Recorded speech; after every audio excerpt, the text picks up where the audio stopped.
Tepuk tangan lagi dong, kita masih di Islam itu indah nih, masih semangat ya. Tema kita adalah manusia dan kezolimannya. Kita akan belajar lagi jamaah yang ada di rumah ya. Aku punya tayangan dulu lagi nih yang mau aku kasih lihat. Ritual maut. Pria meninggal usai puasa 7 hari, 7 malam. Waduh, kita lihat tayangannya silakan. Pilunya nasib seorang pria berinisial J yang ditemukan meninggal dunia setelah lakukan ritual puasa 7 hari 7 malam. Ia menggelar ritual bersama teman-temannya di Kalimati, sekitar Pantai Parangkusumo, Kelurahan Parangtritis, Kapanewon Kretek, Bantul, di Yogyakarta. Kapolsek Kretek, AKP Haryanto membenarkan kejadian tersebut. Ia menyebut, ada suatu zat dalam air kelapa muda yang berbahaya jika dikonsumsi saat perut kosong. Diduga zat ini membuat J tidak sadarkan diri hingga meninggal dunia.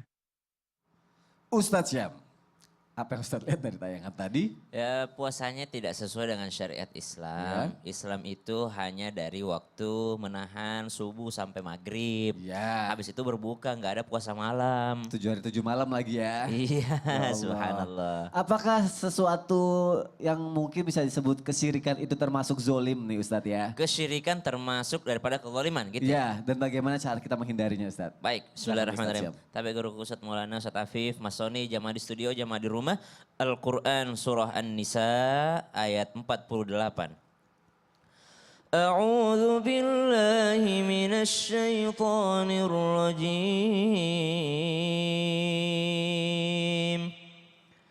Innallaha la yaghfiru an yushraka bihi wa yaghfiru ma duna dhalik. ويغفر ما دون ذلك لمن يشاء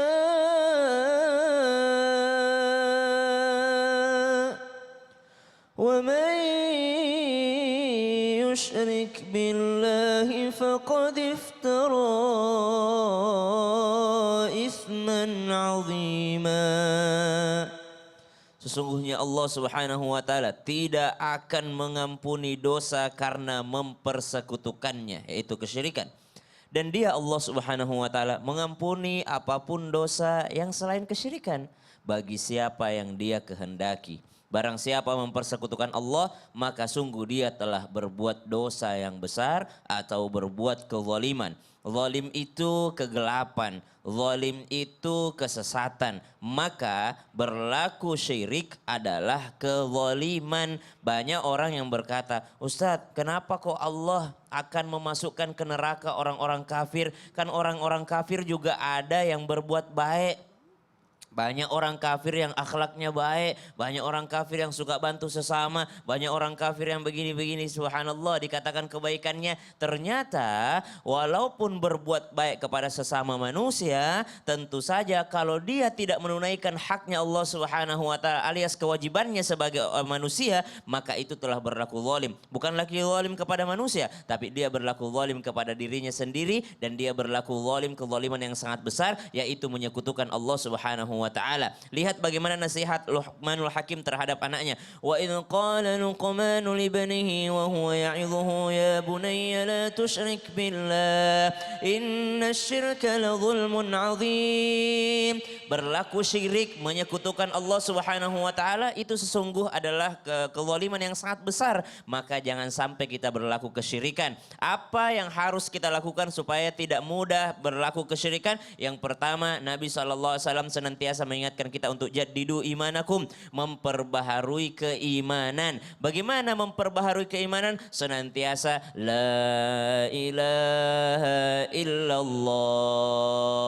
Bukan hanya la ilaha illallah di lisan, akan tetapi di hati. Bukan hanya di hati, akan tetapi perbuatan. Ketika kita mengucapkan la ilaha illallah, tiada Tuhan selain Allah, tiada sesembahan selain Allah, maka jangan pernah kita gantungkan hidup kita terhadap selain Allah Subhanahu wa taala. Ada orang yang bergantung sama manusia yang lain, bergantung pada atasan misalnya, bergantung pada orang tua misalnya, bergantung pada pasangannya misalnya, bergantungkan dirinya kepada orang lain, maka itu sudah berlaku kesyirikan, tidak mengandalkan Allah Subhanahu wa taala. Memperbaharui keimanan. Yang kedua, selain memperbaharui keimanan, perbaharui juga niat. Kenapa? Karena innamal a'malu binniyat. Segala amal perbuatan tergantung daripada niatnya. Kita lihat kenapa tadi ada orang melakukan puasa 7 hari 7 malam. Dari mana dia dapatkan itu? Iya, ajaran dari mana? daripada kurangnya ilmu pengetahuan. Maka penting untuk menjaga kesyirikan itu untuk belajar, Ya. yaitu ngaji, majelis taklim hadir ke sini, majelis taklim ketika pulang nanti. Ya. Jangan sampai majelis taklim di studio pulang bubar.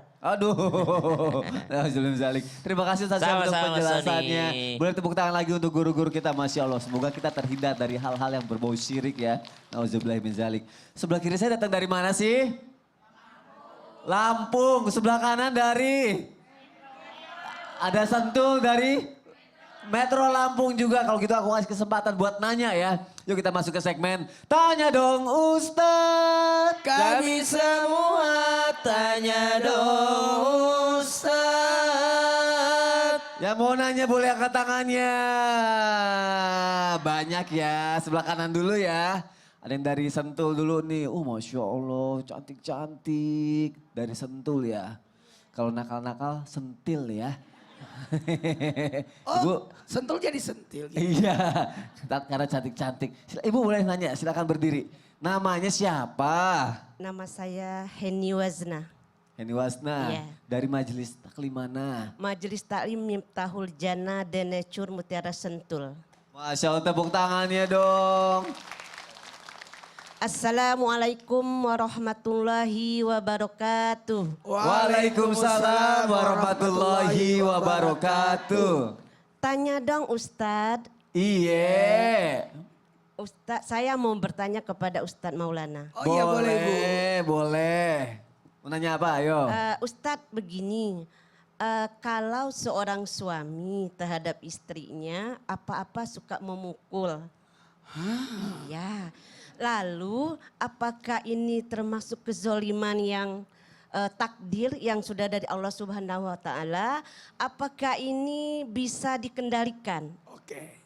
Terima kasih. Wassalamualaikum warahmatullahi wabarakatuh. Waalaikumsalam warahmatullahi wabarakatuh. Ibu terima kasih untuk Sama-sama. pertanyaannya. Boleh kembali lagi duduk Ibu. Masya Allah. Jadi suami yang suka mukul itu takdirnya kayak gitu. Apa bisa dikendalikan? Silakan Ustadz. Izin Ustaz Sam dan Ustaz Habib. Kepada semua keluarga dimanapun berada.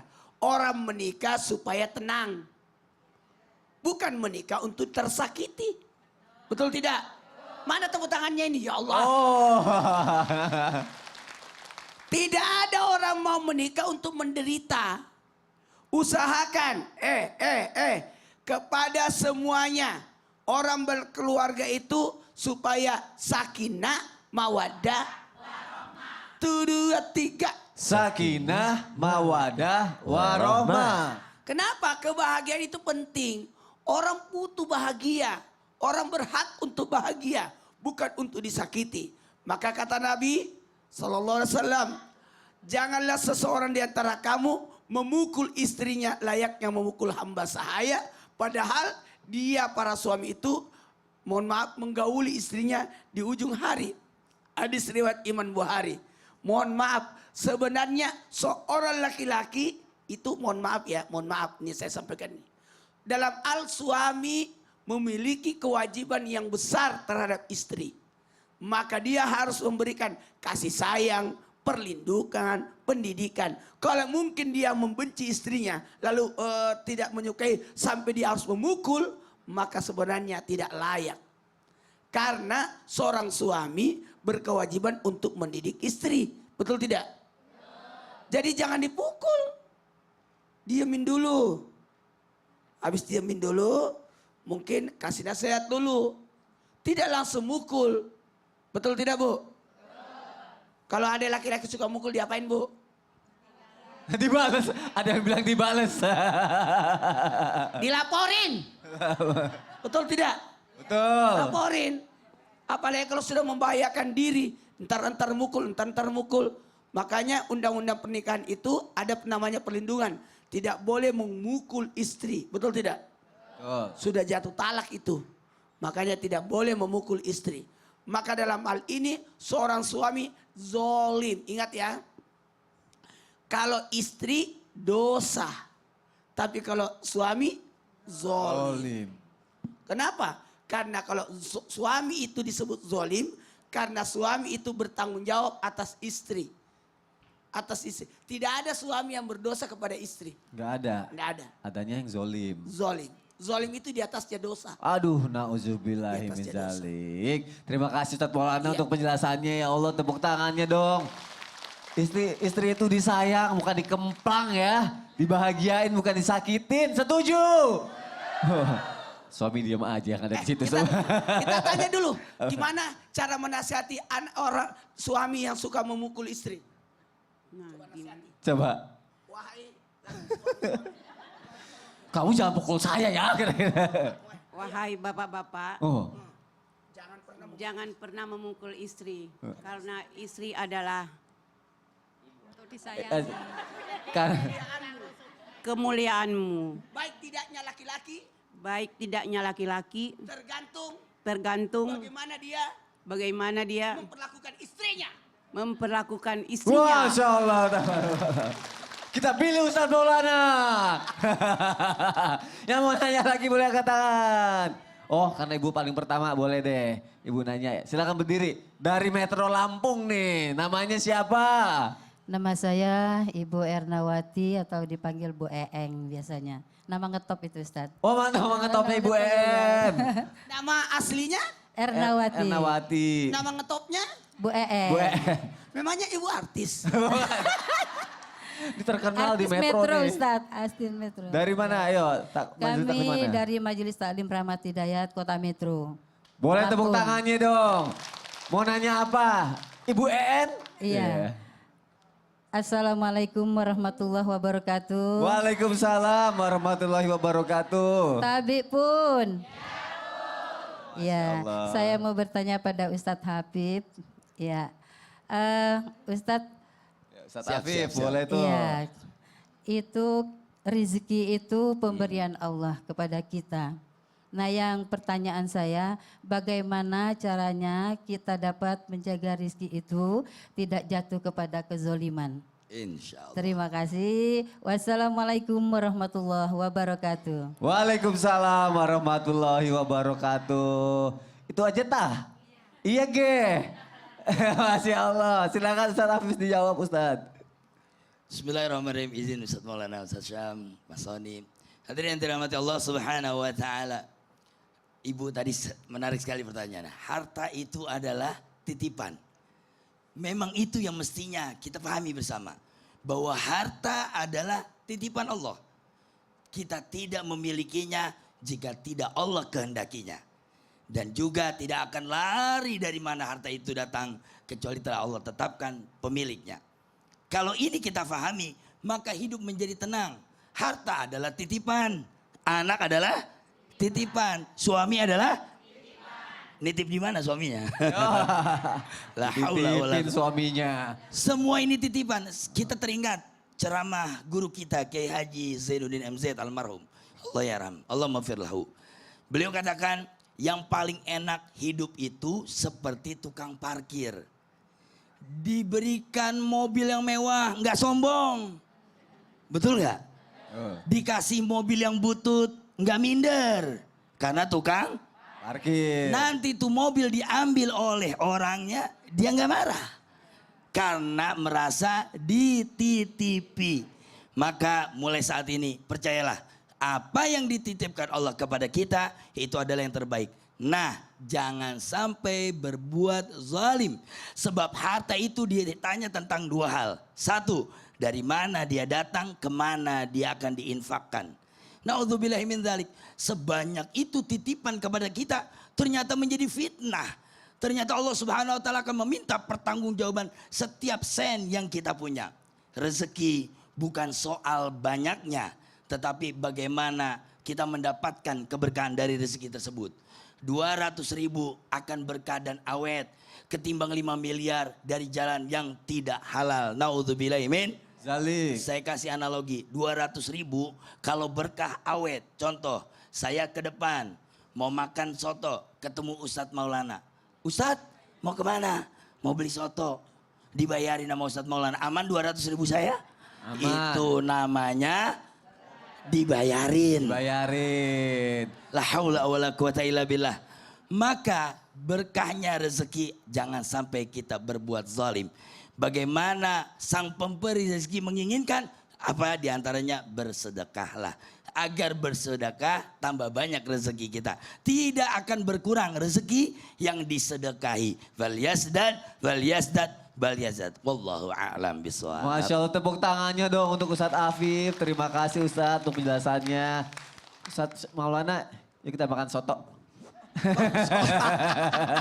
Enggak ya. Habis tadi Ustadz Maulana bilang, Ya. Son ada sesuatu yang penting yang mau aku kasih tahu. Apa ya, Bang? Ya, gini. Sebenarnya berbuat zalim itu ketika kita menahan harta kita. Ya. Sebenarnya dalam harta kita ada hak orang lain. Oke. Makanya kita ini ada informasi nih. Dari CT Arsa Foundation terus berupaya memutus rantai kemiskinan melalui pendidikan yang berkualitas dan kesehatan yang optimal.